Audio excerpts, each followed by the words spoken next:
I can't think of something I would recommend more than what my experience was with this. You know, when I was walking in here today, I was sweating, and I've worn glasses my whole life, getting sick of wearing these things during the hot Cincinnati summers. I'm nervous about the concept of what is going to happen. I have many friends that have said that you can't feel anything and it's painless and quick. Probably just the idea of what's happening more than the actual experience. 3 coworkers that I work with that have had it in the past few years, and everyone's experience is, I wish I would have done it sooner.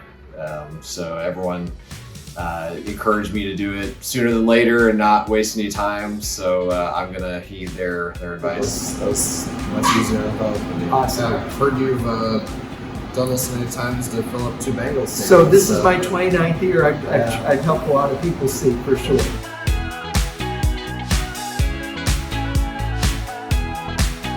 Blown away at all the conveniences that I didn't realize were inconvenient while I had glasses.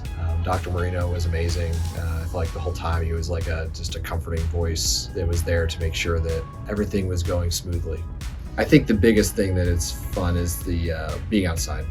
I love to go on a run, in the mornings, and I don't normally wear glasses because I don't want to sweat and have to wear glasses, and so I can't really see everything. I'm really looking forward to be able to fully experiencing that without anything between my eyes and the outside world. Even in the past day of being back at work, I feel like I probably had 5 or 6 people where I'm just do it. 10 out of 10 recommend to friends and family, which I feel like is saying a lot. There's a lot of things that I might be a little bit hesitant to recommend to friends and family because not sure exactly what they would get. This is something that's universally, I can say, wow, just do it. Who's going to argue with you want to see the world better? You guys do amazing work.